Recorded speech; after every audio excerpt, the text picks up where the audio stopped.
عزیز دوستو، قابل صد احترام بزرگوں اور بھائیوں، کچھ شخصیات،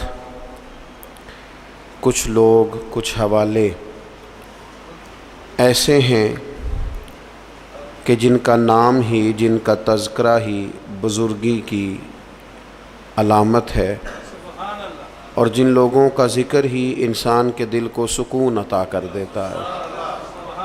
اللہ تبارک و تعالیٰ کے کچھ محبوب بندے اس طرح کے بھی ہیں کہ جن کی زندگی ساری کی ساری اس کی محبت میں، اپنے مالک کی فرما برداری میں، اس کے دین حق کے پیغام کی آبیاری میں گزر گئی، اور انہوں نے اپنے شب و روز سارے کے سارے اپنے مالک حقیقی کے نام کر دیے۔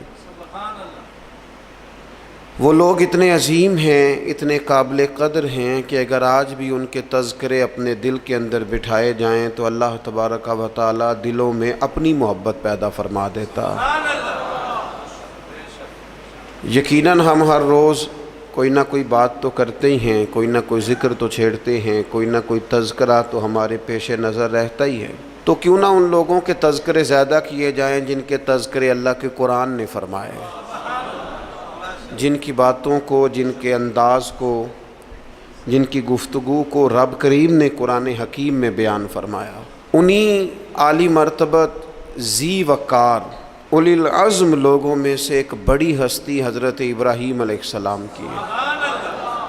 قرآن مجید ان کے تذکروں سے بھرا پڑا ہے، کس طرح انہوں نے اپنے مالک حقیقی کے قرب میں جد و جہد کی، کس طرح انہوں نے کوشش فرمائی، کس طرح اپنی ساری قوم کے سامنے وہ ڈٹ کے کھڑے ہو گئے، کس طرح انہوں نے کفر و شرک کے ایوانوں میں پیغام توحید بلند فرمایا، اور اس کے سامنے جتنی بھی رکاوٹیں آئیں، جتنی بھی آزمائشیں آئیں، جتنی بھی پریشانیاں آئیں، جتنی بھی لوگوں نے ان کے خلاف مہم جوئی کی، جناب ابراہیم کھڑے رہے، حتیٰ کہ ساری قوم نے مل کے آگ جلائی۔ جلانے والے سارے تھے اور جلنے کے لیے تیاری صرف حضرت ابراہیم خلیل کی تھی۔ ان ساری آزمائشوں سے، ساری تکالیف سے، سارے دکھوں سے حضرت خلیل علیہ السلام جب ہو گزرے تو رب کریم نے فرمایا وَاتَّخَذَ اللَّهُ إِبْرَاهِيمَ خَلِيلًا، فرمایا اللہ تعالیٰ نے ابراہیم علیہ السلام کو اپنا گہرا دوست بنا لیا۔ ابراہیم علیہ السلام رب کے گہرے دوست ہیں، خلیل ہیں۔ نبی اکرم نور مجسم شفیع معظم صلی اللہ تعالیٰ علیہ وسلم تو حبیب ہے نا اللہ کے، حضور تو امام ہے نا رسولوں کے۔ نبی پاک کو تو اللہ نے جناب ابراہیم علیہ السلام سے بھی اونچی اور بلند رتبہ شان عطا فرمائی ہے نا، لیکن اس کے باوجود کہ حضور امام الانبیاء ہیں، سرور انبیاء ہیں، سید الرسل ہیں، اس کے باوجود رسول پاک نے جناب ابراہیم کی عظمتوں کو بیان فرمایا۔ اللہ کے قرآن میں بھی ان کی شانیں اور مصطفیٰ کے فرمان میں بھی ان کے تذکرے، اور بعض چیزیں تو ایسی ہیں کہ جن پہ نا واری ہونے کو دل کرتا ہے، یعنی وہ بات ایسی ہے کہ بندے کا قربان ہونے کو دل چاہے۔ اگر بندہ ہو نا صاحب دل، اور دل بھی اس طرح کا ہو کہ وہ کبھی کبھی دھڑکتا بھی ہو کسی کے لیے، اس میں محبت بھی ہو اللہ رسول کی، تو پھر وہ نا باتیں ایسی ہیں کہ جو تھوڑی سی نا کھینچ لیتی ہیں اپنی طرف۔ حضور علیہ السلام فرماتے ہیں قیامت کے دن نا لوگ کہیں گے، یہ حضور نے بیان فرمایا، کریم محبوب علیہ السلام فرمانے لگے قیامت کے دن لوگ کہیں گے جناب ابراہیم سے کہ آپ اللہ کے دوست ہیں، اس بات کا چرچا آسمانوں میں بھی ہے اور زمینوں میں بھی ہے۔ وَاتَّخَذَ اللَّهُ إِبْرَاهِيمَ خَلِيلًا، آپ رب کے دوست ہیں تو یہ بات ڈھکی چھپی نہیں، یہ محبت عروج پکڑ گئی، شہرت پا گئی، یعنی زمانے کو پتہ چل گیا کہ جناب ابراہیم اللہ کے گہرے دوست ہیں، دنیا کو اس کا پتہ چل گیا۔ حضور فرماتے ہیں یہ ذکر ہوگا قیامت کے دن۔ آپ اس شخص کی عظمت کو سمجھ سکتے ہیں کہ جن کے تذکرے، جن کے القابات، جن کی شانیں اس زبان سے بیان ہوں جس زبان سے رب چاہتا ہے کہ اس کی توحید کا تذکرہ ہو۔ قُلْ هُوَ اللَّهُ أَحَدٌ، محبوب آپ فرما دیں کہ اللہ ایک ہے۔ حضرت ابراہیم علیہ السلام کی عظمت، ایک شخص نے حضور کی بارگاہ میں آ کے عرض کی یا خیر البریہ،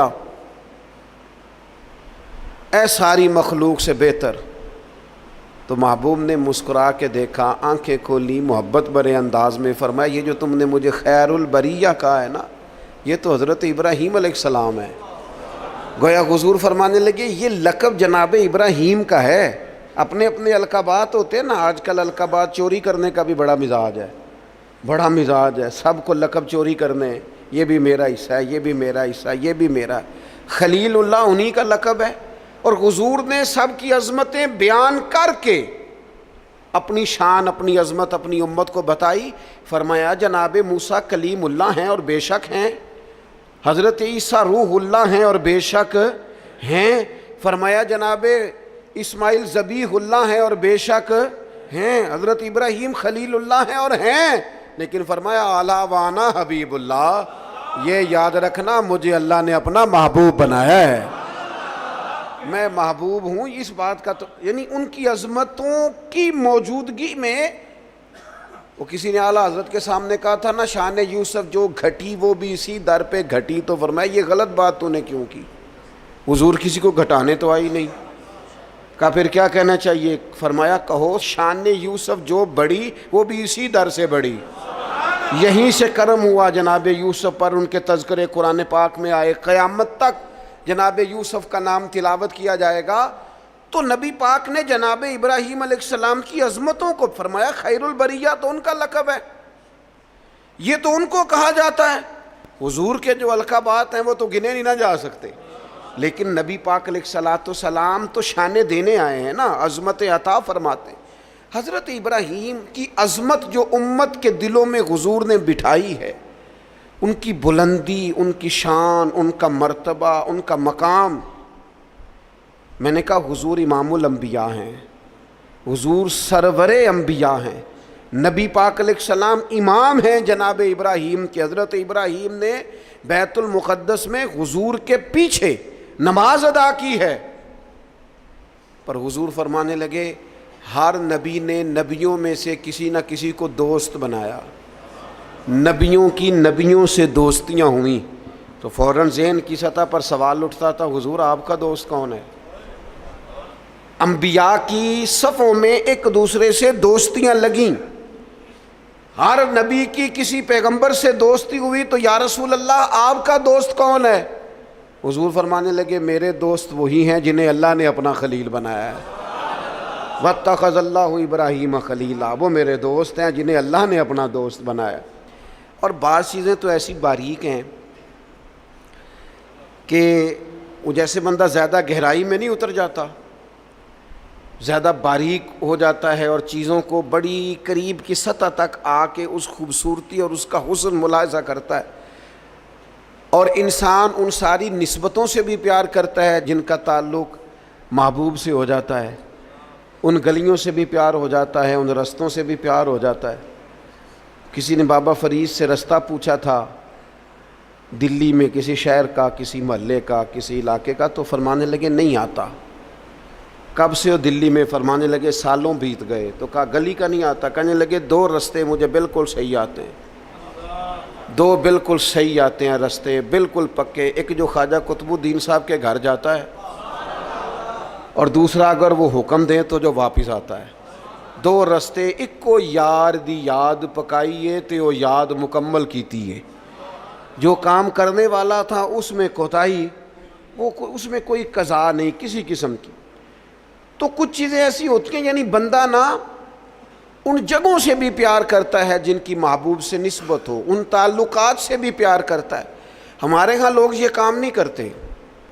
ہمارے ہاں لوگ فرد واحد سے محبت کرتے ہیں، نسبتوں کو چھوڑ جاتے ہیں. ہم سادے لوگ ہیں نا. تو ایک دفعہ ایک بزرگ اور ہمارے عزیزوں میں سے ہی اور ان کی اہلیہ دونوں میاں بیوی بوڑھے تھے، تو اپنے داماد کی کچھ شکایتیں اور کچھ دکھ بیان کر رہے تھے. تو دکھ بیان کرتے کرتے کہہ رہے تھے منڈا بڑا چنگا ہے، گھر دے نہیں سو ٹھیک، منڈا بالکل ٹھیک ہے، ماں سکھاندی ہے، باپ غلط گائیڈ کرتا ہے، کوئی تھوڑا جا نقص پہنا پائیاں چ بھی ہے. تو میں ان کی باتیں سن کے ہنس پڑا. تو مجھے کہنے لگے آپ کیوں ہنس رہے ہیں؟ میں نے کہا جی بات ہے نا، نہ جس کی ماں ٹھیک نہ جس کا باپ ٹھیک، نہ جس کے وہ خود کیسے ٹھیک ہو گیا؟ یہ انوکھی بات ہے کہ اس سے تعلق رکھنے والی کوئی شے ٹھیک نہیں۔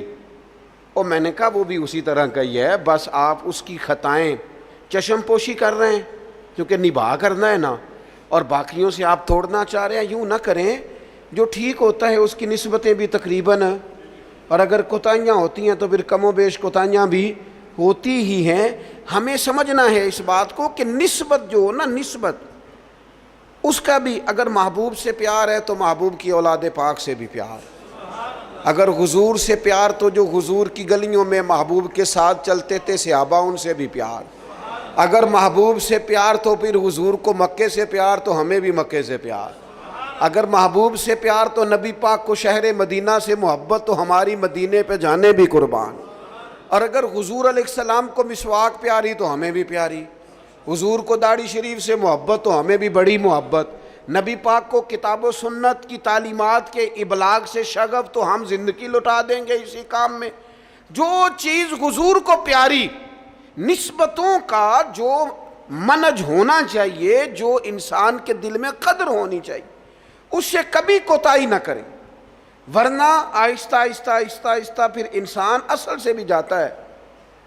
حضور علیہ السلام نے فرمایا چھپکلی کو مار دو، چھپکلی نظر آئے مار دو۔ حضور اس کا قصور، جانور تو بڑے گھومتے ہیں نا، اور درجنوں اور بیسیوں جانور ہیں، اور حشرات الارض ہمیں زمین پہ چلتے دکھائی دیتے ہیں، تو چھپکلی ہی کو کیوں مارے؟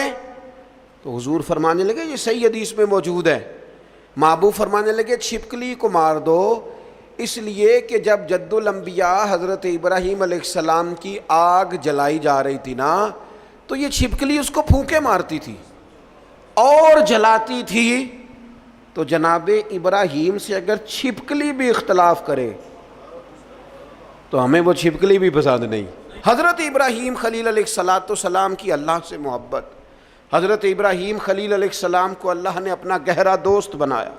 آپ ان کی زندگی کو پڑھیں، قرآن پاک کے اندر جا بجا جناب ابراہیم کا تذکرہ ملے گا، اور اس کے اندر جو اللہ کی محبت چھلکتی ہے، جو اپنے مالک سے تعلق نظر آتا ہے۔ ایک بندہ مومن کی جو شان ہونی چاہیے اپنے رب کے ساتھ، اس کا جو رشتہ ہونا چاہیے، اس کی سوچیں، اس کے نظریات، اس کی قلبی کیفیات، اس کا توکل، اس کا صبر، اس کا بھروسہ، اس کی امیدیں اپنے مالک کے ساتھ کس طرح وابستہ ہونی چاہیے۔ یہ جناب ابراہیم کی زندگی سے یوں نور پھوٹتا ہے کہ بنجر دل بھی آباد ہو جاتے ہیں، بے آباد روحوں پر پھول کھلنے لگتے ہیں۔ قرآن مجید کی سورہ شعراء کے اندر حضرت ابراہیم علیہ السلام کا وہ تذکرہ ملتا ہے کہ وہ اپنے رب کے بارے میں کس طرح گفتگو کرتے ہیں، اپنے مالک کا تعارف لوگوں کو کراتے ہیں تو کس طرح فرماتے ہیں الذی خلقنی فہو یہدین، میرا رب وہ ہے جس نے مجھے پیدا کیا اور وہی مجھے ہدایت بھی عطا کرے گا۔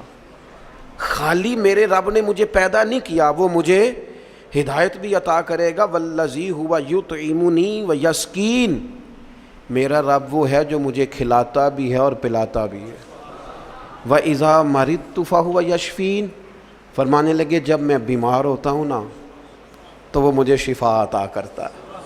یہ اللہ کرے آپ قرآن مجید کے الفاظ کی لذت محسوس کریں۔ میرا رب وہ ہے جس نے مجھے پیدا کیا، وہی مجھے ہدایت دے گا۔ میرا رب وہ ہے کہ جو مجھے کھلاتا اور پلاتا ہے۔ میرا رب وہ ہے جب میں بیمار ہوتا ہوں تو مجھے شفا دیتا ہے۔ والذی یمیتنی ثم یحیین، میرا رب وہ ہے جو میری روح قبض کرے گا، مجھے وفات دے گا، اور پھر میرا رب مجھے زندہ بھی کرے گا۔ اور فرمایا والذی اطمع ان یغفر لی خطیئتی یوم الدین، قربان جائیں، لفظ دیکھیں، عاجزی دیکھیں۔ اللہ کے نبی تو معصوم ہوتے ہیں، خطاؤں سے پاک ہوتے ہیں، لیکن فرمانے لگے پھر مجھے امید ہے کہ میرا رب قیامت کے دن میری خطائیں بھی معاف فرما دے گا، میرا رب قیامت کے دن میری خطائیں بھی معاف کر دے گا۔ یہ حضرت ابراہیم علیہ السلام اپنے مالک کا تعارف کرا رہے ہیں، تذکرہ ہو رہا ہے۔ سب سے پہلے ارشاد فرمایا الذی خلقنی فہو یہدین، میرا رب وہ ہے جس نے مجھے پیدا کیا اور وہی مجھے ہدایت دے گا۔ اللہ کریم نے نا انسان کو صرف پیدا نہیں کیا، اس کی ہدایت کا بندوبست بھی فرمایا۔ حضرت آدم علیہ السلام جب زمین میں تشریف لائے تو رب کریم نے فرمایا جو میری ہدایت کی پیروی کرے گا نا زمین پہ اتر جاؤ، اور پھر جو شخص فمن تبع ہدایا، جو پیروی کرے گا نا اس ہدایت کی جو میری طرف سے آئے گی، تو فلا خوف علیہم ولا ہم یحزنون، پھر اس بندے پر نہ کوئی خوف ہوگا نہ وہ غمگین ہوگا۔ اللہ کی طرف سے جو ہدایت آتی ہے، کب؟ وحی کے ذریعے، قرآن پاک کے ذریعے، اللہ تبارک و تعالیٰ کے انبیاء کے ذریعے علیہم السلام جو ہدایت آتی، جو لوگ اس ہدایت کی پیروی کرتے ہیں۔ قرآن مجید میں دوسری جگہ اللہ کریم نے فرمایا سبح اسم ربک الاعلی الذی خلق فسوی، فرمایا اپنے رب کے نام کی تسبیح کیجئے جو سب سے بلند ہے، جس نے پیدا کیا ہے، والذی قدر فہدی، جس نے اندازہ مقرر کیا ہے اور پھر جس نے ہدایت عطا فرمائی۔ رب پیدا کرتا ہے، ہدایت دیتا ہے، اور اللہ کی طرف سے جو ہدایت آتی ہے، میں ایک دفعہ پہلے بھی عرض کیا تھا، ایک ہوتا ہے کوئی دانشور آپ کو مجھے اپنی عقل کے مطابق موٹیویٹ کرتا ہے، وہ جو اپنی عقل کے مطابق ہمیں سمجھاتے ہیں اس میں نقص رہ جاتے ہیں، کمزوریاں رہ جاتی ہیں۔ نبی جو سمجھاتے ہیں وہ اللہ کی وحی کے ذریعے سمجھاتے ہیں، اس میں کوئی کمی نہیں رہتی۔ حضرت ام ایمن رضی اللہ تعالیٰ عنہا نا بیٹھ کے رو رہی تھیں حضور علیہ السلام کے وصال ظاہری کے بعد، تو جناب ابو بکر صدیق رضی اللہ تعالیٰ عنہ اور جناب فاروق اعظم رضی اللہ تعالیٰ عنہ دونوں جناب ام ایمن کے پاس بیٹھے تھے۔ حضور علیہ السلام نے فرمایا یہ میری ماں ہے جناب ام ایمن، رضائی والدہ ہیں، حضور کی بڑی خدمت کی انہوں نے، وہ رو رہی ہیں۔ تو شیخین کریمین دونوں پاس بیٹھے تھے، فرمانے لگے اماں جی آپ کیوں روتی ہیں؟ انہوں نے کہا اس لیے رو رہی ہوں کہ نبی پاک علیہ السلام کا وصال ہو گیا۔ جناب ابو بکر صدیق فرمانے لگے اللہ نے تو محبوب کو بلند شانیں عطا فرمائی ہیں، حضور کی عظمتیں تو بلند سے بلند تر ہیں وصال کے بعد بھی۔ تو حضرت ام ایمن نے جو جملے کہے وہ بڑے سمجھنے والے ہیں، فرمانے لگی میں رو اس لیے رہی ہوں کہ حضور موجود تھے ظاہری طور پر، تو جو آسمان سے وحی آتی تھی نا وہ سلسلہ ختم ہو گیا، وہ جو اللہ کا بندوں سے رابطہ تھا، وہ جو وحی آتی تھی وہ سلسلہ منقطع ہو گیا۔ تو اللہ تعالیٰ اپنے بندوں کی ہدایت کا بندوبست کرتا ہے، جناب ابراہیم فرما رہے ہیں، قرآن مجید اس کا تذکرہ کر رہا ہے۔ ہمیں وہ ہدایت لینی چاہیے جو کتاب و سنت سے ہمیں ملتی ہے، وہ رہنما اصول لینے چاہیے جو ہمیں کتاب و سنت سے میسر آتے ہیں۔ ہمارے ہاں برادری کے رسم و رواج، قبائلی رسم و رواج، علاقائی ضروریات، اور پھر یہ کہ میں اب چونکہ فیشن بدل گیا، اب چونکہ حالات بدل گئے، اس تناظر میں ہم اپنی زندگی کو ترتیب دیتے ہیں، نتیجہ جو نکلتا ہے کہ زمانہ گزر گیا ہے، ہمارے حالات بہتر ہونے کو آ ہی نہیں رہے۔ تو حضرت ابراہیم فرماتے ہیں رب نے مجھے پیدا کیا اور میرا رب مجھے ہدایت بھی عطا فرماتا ہے۔ پھر فرمایا والذی ہوا یطعمنی و یسکین، میرا رب وہ ہے جو مجھے کھلاتا بھی ہے اور پلاتا بھی ہے۔ کھلاتا پلاتا کون ہے؟ یہ چونکہ بات حضرت ابراہیم کی ہے اور بیان قرآن مجید فرما رہا ہے، بات میں گہرائی بڑی ہے۔ فرمایا میرا رب وہ ہے جو مجھے کھلاتا بھی ہے، اور پہلے تو اس نے بندوبست کیا، زمین میں اناج پیدا کیا، اور پھر مختلف انواع و اقسام کی چیزیں پیدا کی، گندم بھی ہے، جو بھی ہے، مکئی بھی ہے، جس کی طبیعت کو جو موافق ہے وہ لے سکتا ہے، ہر قسم کی چیزیں پیدا کی۔ اور جناب ابراہیم کہتے ہیں یہ میرا رب ہی کھلاتا پلاتا ہے، یہ ساری چیزیں پیدا کرنے کے بعد پھر بھی اگر سے دے تبھی بندہ کھا سکتا ہے، خدا نہ خواستہ منہ میں زخم ہو جائے تو بندہ کھا سکتا ہے؟ پکی ہوئی ہے چیز آ گئی ہے آپ کے سامنے پڑی ہے، نہیں کھا سکتے۔ کھائیں گے کب؟ جب رب کھلائے گا۔ پئیں گے کب؟ جب رب پلائے گا۔ سامنے چیزیں پڑی ہیں، بہترین بنی ہوئی ہیں، وہ کہتا ہے میرا معدہ قبول نہیں کرتا، اب میں اس کو ہضم نہیں کر پاتا، اب میری طبیعت کے ساتھ جناب ابراہیم علیہ السلام کی باتیں، رب کی محبت میں کی ہوئی باتیں، اللہ کے پیار میں کی ہوئی باتیں، فرمانے لگے کھلاتا بھی اللہ ہے، پلاتا بھی اللہ۔ میرے نبی پاک علیہ السلام نے اس بات کو بڑا کھول کے بیان کیا جب سرور کائنات صلی اللہ علیہ وسلم نے وصلی روزے رکھے نا، مسلسل روزے، سرکار افطار نہیں کرتے، مسلسل روزہ رکھ لیتے ہیں۔ تو بعض صحابہ نے بھی رکھے تو ان کی طبیعت میں نکاہت آ گئی، علیل ہو گئے، تو حضور نے فرمایا تم میں میری مثل کون ہے؟ فرمایا میں تو اپنے رب کے پاس رات گزارتا ہوں، مجھے کھلا بھی دیتا ہے پلا بھی دیتا ہے، مجھے میرا رب کھلاتا پلاتا ہے، کھلاتا پلاتا رب بھی ہے۔ آپ یقین کریں نعمتیں جتنی مرضی ہوں، والذی ہوا یطعمنی ویسقین، جناب ابراہیم کہتے ہیں میرا رب مجھے کھلاتا ہے اور میرا رب ہی مجھے۔ پھر حضرت ابراہیم آگے فرماتے ہیں وَإِذَا مَرِضْتُ فَهُوَ يَشْفِينِ، وَإِذَا مَرِضْتُ فَهُوَ يَشْفِينِ، فرمایا جب میں بیمار ہوتا ہوں تو میرا رب مجھے شفا۔ سبحان اللہ، جناب ابراہیم کا انداز دیکھیے، فرمایا بیمار میں ہوتا ہوں، یہ نہیں فرمایا وہ بیمار کرتا ہے، بیمار میں ہوتا ہوں۔ یہ عاجزی دیکھیں، یہ تعلیم امت دیکھیں، یہ سمجھانے کا انداز دیکھیں، جب میں بیمار ہوتا ہوں نا وہ مجھے شفا عطا کرتا ہے۔ اللہ کے انبیاء کرام علیہم السلام یا اولیاء کرام جب بیمار ہوتے ہیں نا تو ان کی بیماری آزمائش ہوتی ہے، ان کے درجات کی بلندی ہوتی ہے، اللہ کا قرب اور بڑھتا ہے، ان کی بیماری معاذ اللہ کسی قسم کی سزا نہیں ہوتی۔ لیکن میری اور آپ کی طرح کے لوگ، ہم جو گناہگار لوگ ہیں، ہم کیوں بیمار ہوتے ہیں جی؟ شوگر کیوں ہوتی ہے؟ زیادہ میٹھا کھایا، اپنے جسم کو آرام دہ کیا، کوئی ورزش نہیں کی، کوئی کوشش نہیں کی، کوئی جد و جہد نہیں کی۔ مومن کی زندگی اس طرح نہیں ہوتی کہ وہ ساری بستر کی نظر کر دے، وہ موبائل لے کے لیٹا ہے تو لیٹا ہی لیٹا ہے، یہ اس کی لائف نہیں ہوتی۔ مومن کی زندگی فعال ہوتی ہے، جد و جہد والی ہوتی ہے، کوشش والی ہوتی ہے، اس کے اندر ہمت اور توانائی پائی جاتی ہے۔ مومن کا کام ہے مسلسل آگے بڑھنا، کوشش کرنا۔ لیکن ہمارے ہاں اب وہ سستی، وہ روایتی آرام طلبی، اقبال کہنے لگے لہو مجھ کو رلاتی ہے جوانوں کی تن آسانی۔ تو یہ اسی طرح جو لوگ زیادہ چکنائی استعمال کرتے ہیں، وہ بد پرہیزی کرتے ہیں، زیادہ مرغ اور زیادہ مسالہ جات چیزیں استعمال کرتے ہیں تو کولیسٹرول ہو جاتا ہے، خدا نخواستہ دل کے امراض بڑھ جاتے ہیں اور بہت سارے امراض لاحق ہو جاتے ہیں۔ تو یہ ہماری جو بیماریاں ہیں نا وہ تو ہماری وجہ سے ہیں۔ تو جناب ابراہیم علیہ السلام فرمانے لگے جب میں بیمار ہوتا ہوں تو میرا رب مجھے شفا دیتا ہے۔ میں نے کہا اللہ کے نبی جو ہوتے ہیں، پیغمبر جو ہوتے ہیں، ان کی بیماری تو کسی ان کی معاذ اللہ کمزوری کی وجہ سے نہیں ہوتی، وہ تو معصوم ہے۔ فرمایا جب میں بیمار ہوتا ہوں، ہماری تعلیم کے لیے فرمایا جب میں بیمار ہوتا ہوں، کمزوری کی، غلطی کی، بیمار ہو گئے، لیکن وہ بڑا کریم ہے، وہ اپنے فضل سے شفا عطا فرما دیتا ہے۔ وہ اپنے بندوں کو، نبی پاک علیہ الصلوۃ والسلام فرماتے ہیں رب نے کوئی بیماری نہیں پیدا کی جس کی دوا نہ پیدا کی ہو۔